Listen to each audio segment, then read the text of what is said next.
Welcome to Empowering Seniors. I'm your host, Katherine Ambrose, and I have the honor of sitting here with Katie Conkling, who just celebrated her 102nd birthday in a big way. Welcome to Empowering Seniors, Katie. Thank you. What is the secret to turning 102? I'm sure all of our viewers, myself, we want to know. Well, when I was little, since I was a poor kid, I learned to reach out regardless, because for me, it was, maybe that was helping me find a job, to have a meal, whatever. Mm-hmm. It's up to you when you can see what you want and it's available. Why don't you move over a little bit? Like that's my positions I had in offices. That's how I got them. Sounds like you had an extraordinary experience during World War II, that you went into the Army Air Service 9 months after Pearl Harbor, and you were at Pearl Harbor when the war ended. What was that like? Well, that was the good part, but that was all tied together when I was visiting my family, and my Uncle Paul had us know each other because my mother had a family. And my Uncle Paul had a family. I had lots of cousins and stuff, but he wanted us to do it. And like, my Uncle Paul had me writing to my cousins when they were in high school, and I was in high school because we did that. And like, I got to know, but then I never got to see them physically. Mm-hmm. But yet you still knew each other. That was wonderful that he encouraged you all to be connected like that. Oh, yeah, all his kids. Uncle Paul had a family, a big family and stuff, so. And today, people stay connected on the internet. What do you think about life today? Well, the internet is good because it does a lot of things. And like, when I had a job afterwards, there, when I was working for Carnation Milk Company, when I first got a computer and got one for Judy, and when she discovered the DAR, and she says, I wonder if that's something, if we are in that someplace. I says, I think we'll be finding out, because I think we're going to go follow our genealogy and see if we have any ancestors back there. And what is the DAR? Oh, Daughters of the, of the American Revolution. And how long have you belonged to that? We got into that pretty fast after we did the genealogy, mm-hmm. because it so happened that my husband was the thing. He was Irish. And that one was, he was Irish, so he did it. So he helped us do that, and he got, Judy was the first one who was qualified to be in the DAR. Mm-hmm. And see, so I had to find that. So I am in the DAR. But see, then, after we've done our genealogy, I've got my father's genealogy, so I have the German line too, mm-hmm. and stuff too. So, but the genealogy just kind of opens a door. If you have it, this is why everybody should do that.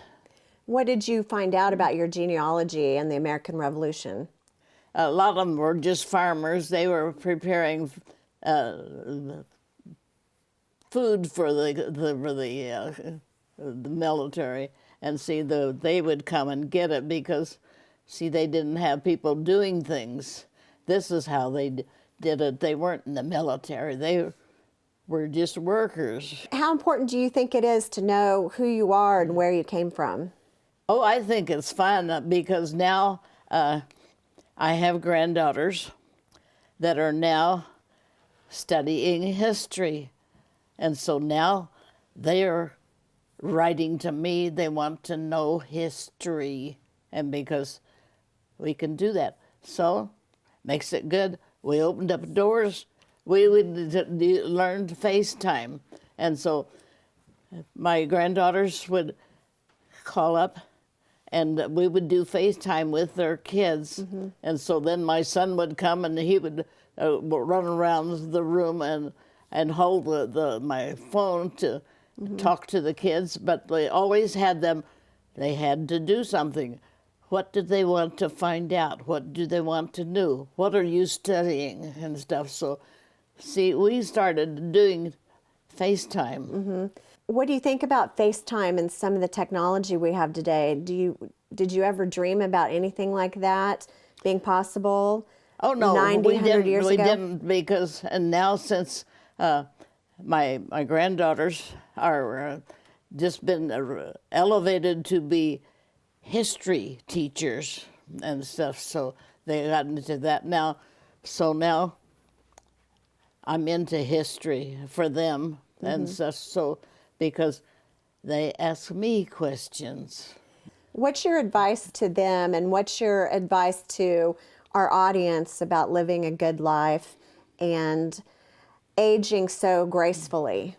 Well, I wouldn't put it really that way. I think if you enjoy something, like when I was little and I was at the children's home, I loved to memorize poetry. And the matron at the children's home, my first book was A Child's Garden of Verse. When I was down beside the sea, a rain they gave to me to dig the sandy shore. And so I go through that, and I love doing that. And Mrs. Kendall at the home, she gave me that book, and so I still have that book. But I like poetry. And one of my favorite ones, I Am Who I Am. Have you ever read that one? I have not. That is me, Yeah. and I'm okay. Can you repeat that again? I am me, and I am okay.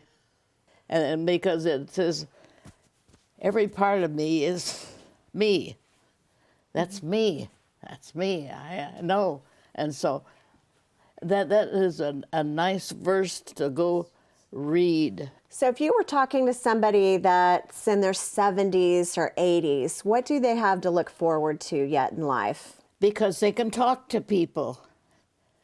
They can find out what they're interested in. Or what nationality are you? See, this is one of the first things when you're in school, way back there. What's your nationality? Well, so I asked, I'm Irish, German, and French. And then I was also told my mother was French? She was French. And so my mother was French. And here I am. And I have an Uncle Paul. And so I really wanted, that's one reason I did the genealogy. I wanted to find out if she was French. Yes, she's French. All down in the South. Well, what was the French doing here? Oh, find out. Yes. Southern France, northern Spain. So you've just been so curious about so many things. What Oh do you- yes, that's when that you can follow it. You can follow it. But see, the genealogy does that, and I like to have kids learn something, even if it's just my mother and father. What were their parents? Were they Spanish or they Dutch or they Mexican? And so right now we have such a composite of all of this all over around us, and like so many Spanish now, the kids can learn that easy. I think Learn to not speak Spanish. me, because I know when I tried to learn Spanish, that's not on my lips. But you learned poetry, so everyone's brain works differently. Oh yeah, oh yeah. And so it sounds like you find a lot of joy in visiting with younger people and Oh, I trying always to do. Always inspire. do. Like right now, I had them talking to me because they know told me happy birthday, and so I've got them there. So I like to go up. Here they're talking to me, happy birthday. We actually had some cameras there. Let's take a look and see what all went on. It was her 102nd birthday today, and we thought, well, let's do this. Let's have a big birthday party for her. Katie, and she says that it's not about me, it's what I represent. Well, this is so great that, think about our greatest generation, so many Americans that made such a commitment to support our country. And, for Katie's birthday, it's great that there were so many people that turned out in recognition of her service to the country and the things that she and so many other people of her generation did to help make our country free and able to enjoy the blessings that we have today. Patriots and veterans are very close to our hearts, and Katie is one of our members. She's so vibrant. Her memory is intact. She can remember a lot of things, so that's so very inspiring to me. And I'm so proud of her to see her even today. I look over to see her and all those people shaking her hand and saying thank you and happy birthday. And it's an honor, and it's so rewarding to see her honored here today. What did you think of your birthday party? Oh, which one? Well, I just went to one birthday party. It was fantastic. And you had news stations there, and you were being interviewed for this show and another one for PBS. I always have somebody want to ask something like that. Why do you think people are so fascinated with you and your age? I think mainly that I can go up to anybody and carry on a conversation. I can do that. I love that. And like when we go and we travel and such, my daughter always has one of these. She'll finally come up and says, "Are you done yet?" What's important about not stopping and staying engaged with people? I might miss something. You might miss something. Yes, yeah. And so, Because like learning that my mother was Spanish. I mean, she was French. and so you're just trying to gather, take everything in that you possibly can. In my genealogy, knowing that that my mother was French. I'm part French. I can't speak French. I'm not French. I can't speak French or nothing. What are they doing here? And I had to find out. I had to do blood tests so I could find out where she came from. what are you looking forward to finding out now or doing now? I'll still be doing something like I like. I'll like it when I can hear better, and they have the equipment for me and stuff. I like that right now, and right now I'm fascinated with the what do you call it? A tablet? The tablet, but I mean you do that. Smartphone. Yeah. Do you have one yourself? No. And I heard you talking about how many more birthdays you have planned. Well, no, I'm healthy, and I have my doctors at the VA. See, all of my doctors are at the VA, and so I know all of them so well and such because they take care of me. They make sure that I take the right things, and so I have my medications and all of that, and my meetings with the doctors and stuff. And Judy takes care of that because she has her little old tablet and she just keeps track of all of that. She is my caregiver. She watches that I take all the pills that I am supposed to take and all of that. And so that I won't miss any of my meetings that I'm supposed to go to like today. It's wonderful to have a great caregiver like that and to have such a caring daughter. Well, she is very perfect. On that because she keeps track of everything. So, yes, I know I was due here at 2:00, and she would make sure I got here because she's my transportation. And what other things do you like to do with your daughter? You go to estate sales, I hear? Yeah, we love to go to estate sales. When we have some places in our houses, I wished I had something here. I wonder if we can watch what we go to estate sales, because sometimes we find that thing. I've just found some more. See, so this is what we love to do. So I'm guessing you'd say it's important to keep doing fun things and to keep going out and being social. We do things for each other. And you live in your own home. Oh, yes. I live in my house. Judy lives in her house. What do you appreciate about being 102 and living in your own home? Oh, I've liked that. I've been poor. See, I'm a poor kid. I've been there. Been there, done that. I know all about it. And I am here now, and I am me, and I am okay. Read that poem. Okay. It will end up, I am me, and I am okay.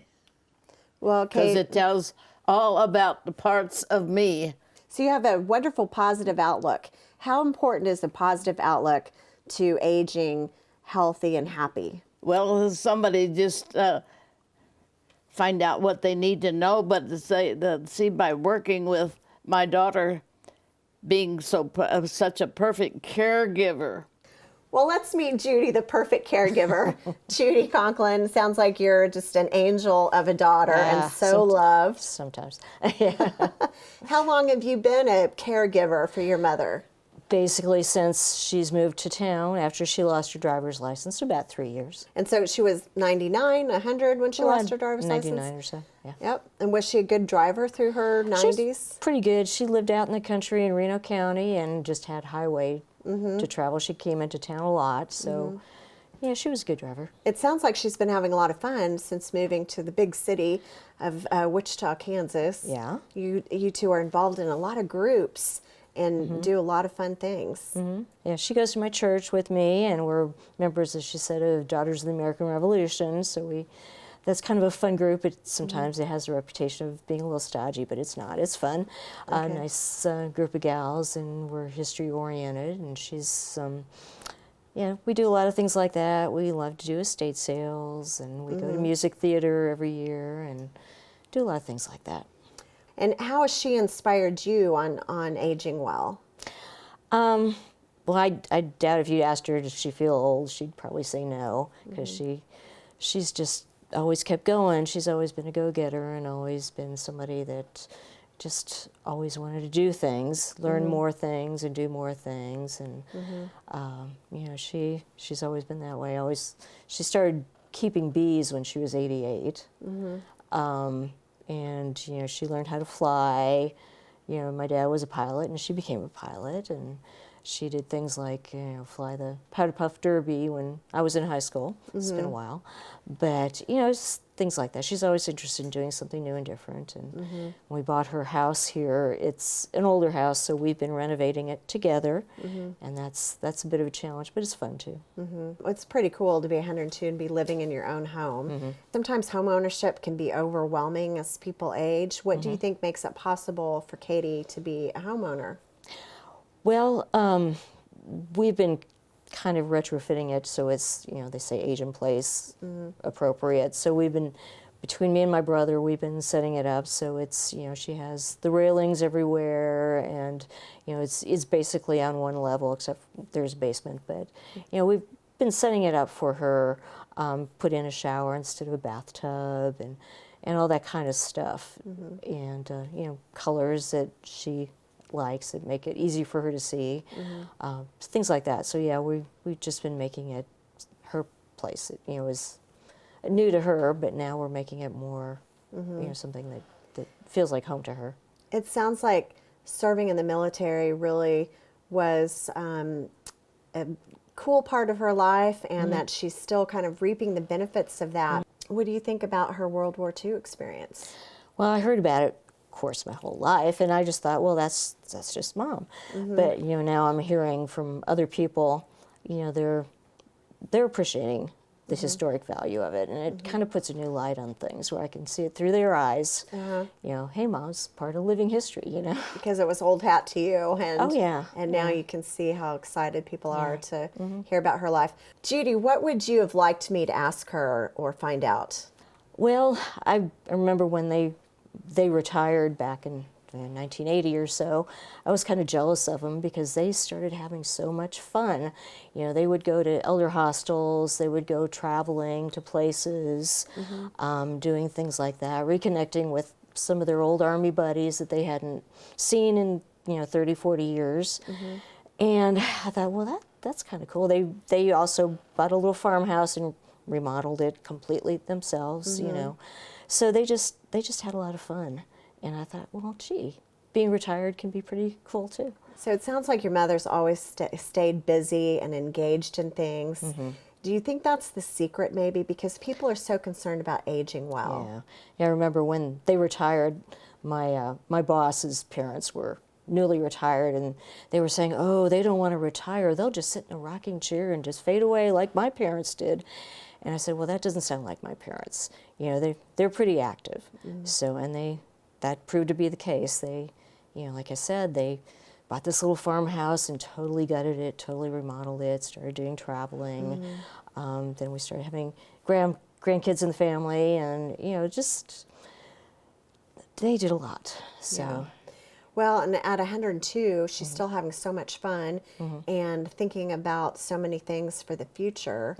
And so it's a shame to miss out on that if we don't have to. And I think that positive outlook has really done her well. Yeah. Katie, how long did you keep driving?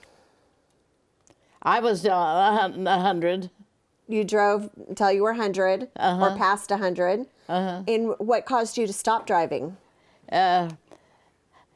Because they decided I should not be driving all the time because I was going so many places to talk to people. And who decided that? It was the IRS thing, whatever the thing was, because I can drive, and I can drive a weapons carrier, and I can do that, and I got cleared for that in the military. I couldn't drive a nice little car. Were you upset when they took your driver's license? The thing of it was they had already decided it, and the letter said that. I got the letter after all that other stuff. And so... But you drove until you were 100. That's amazing. How hard is it to not drive now? Well, I have a driver. And that's one thing I wish I had my car. I gave my car to my son because it was a good car. It was a strong car, and well, I only buy cars that I know are safe and the structure of them are good, and so. My son needed a car, so I just signed over my car. And so we just, when it was time, at the end of the year, I just signed it, the tag, and then you get the car and my pickup. Was anyone concerned about you driving when you were in your 90s that you recall? No, I think of some people because I had so many little flips. Oh, that I was talking to this person, this group, that group, and that group. Why is she still driving? I wasn't concerned. They were. Somebody was. Yeah. Okay. Didn't bother me, but I was a little pissed. But I have the letter that they were definitely taken it away from me, period. Yeah. And I got that before they took me to their so-called tests. Huh. That's really interesting. Okay. I have the letter. Katie, thank you so much for being on the Empowering Seniors television program. And thank you for watching our show. I'm Katherine Ambrose, and until next time, this is Empowering Seniors. If you have questions about this topic or anything else that we cover, please reach out at empoweringseniors@kpts.org or give us a call at 316-686-4500.